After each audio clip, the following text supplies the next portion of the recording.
नमस्कार, मी विकास मिरगणे. विकासनामा या डिजिटल प्लॅटफॉर्ममध्ये आपलं सर्वांचं स्वागत आहे. मी आलोय शिवाजी पार्कमध्ये. तुम्ही पाहू शकता हे शिवाजी पार्क ओळखलं जातं, मुंबईतलं शिवाजी पार्क हे आहे. त्यामुळे या शिवाजी पार्कमध्ये सगळे खेळाडू जे आहे ते इथूनच घडलेले आहेत बऱ्यापैकी. आणि इथे शिवाजी पार्क हे महत्त्वाचं मैदान म्हणून ओळखलं जातं. आणि याच भागामध्ये मुंबईमध्ये आता मैदानं राहिली नाही आहेत, सगळे सिमेंटचे रस्ते झाले, सिमेंटच्या इमारती झालेल्या आहेत.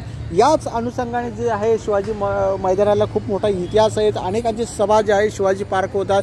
ह्या दसरा मेळावा जो आहे शिवाजी पार्कमध्ये होतो. बाळासाहेब ठाकरे, राज ठाकरे यांची जी भाषणं आहे ती शिवाजी पार्कमध्ये पार पडली जातात. आणि याच शिवाजी पार्क ऐतिहासिक अनेक लढे जे आहे याच मैदानातून सभा असतील, प्रचार सभा असतील, अनेक दिग्गज नेते जर मुंबईत कोण आले तर शिवाजी पार्कवर सभा घेण्याचा रेकॉर्ड तोडण्याचं काम जे आहे काही दिग्गज नेते करत असतात. मात्र रेकॉर्ड काय आजपर्यंत कोणी तोडलं नाही. शेवटी बाळासाहेब ठाकरेंची गर्दी ती गर्दीच असते.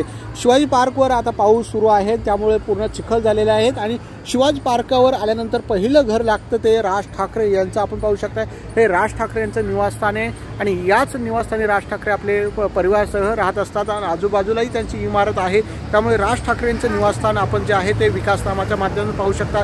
हे राज ठाकरेंचं जे आहे ते घर आहे. शिवतीर्थ म्हणून हे राज ठाकरेंचं घर ओळखलं जातं. त्यामुळे राज ठाकरे जिथे इथून या आपल्या घरातूनच जे आहेत मनसेचा कार्यक्रम असेल, मनसेची सभा असेल किंवा मनसेचा अजेंडा काय चालवायचा इथेच नेत्यांच्या राजकीय गाठीभेटी ज्या आहेत याच शिवतीर्थावर होताना दिसून येत आहे. त्यामुळे राज ठाकरेंचे हे जे निवासस्थान आपण पाहू शकतो हे काही दिवसापूर्वी हे जे राज ठाकरेंचं निवासस्थान बांधलं गेलं. 4 मजली इमारत जी आहे राज ठाकरे याच आपण पाहू शकता. राज ठाकरे 4 मजली इमारत आहे, बाजूला सुद्धा त्यांची इमारत आहे. त्यामुळे शिवाजी पार्क जर आपण बघितलं तर शिवाजी पार्क आल्यानंतर राज ठाकरेंचं हे घर जे आहे आपल्याला दिसून येते. त्यामुळे हेच राज ठाकरेंचं जे आहे ते निवासस्थान आहे. त्यामुळे राज ठाकरे यांच्या निवासस्थानाकडे अनेकांचं लक्ष लागून दिसून येत आहे. शिवाजी पार्कमध्ये आल्यानंतर हे तुम्हाला राज ठाकरेंचं घर जे आहे ते तुम्हाला पाहायला मिळेल. धन्यवाद.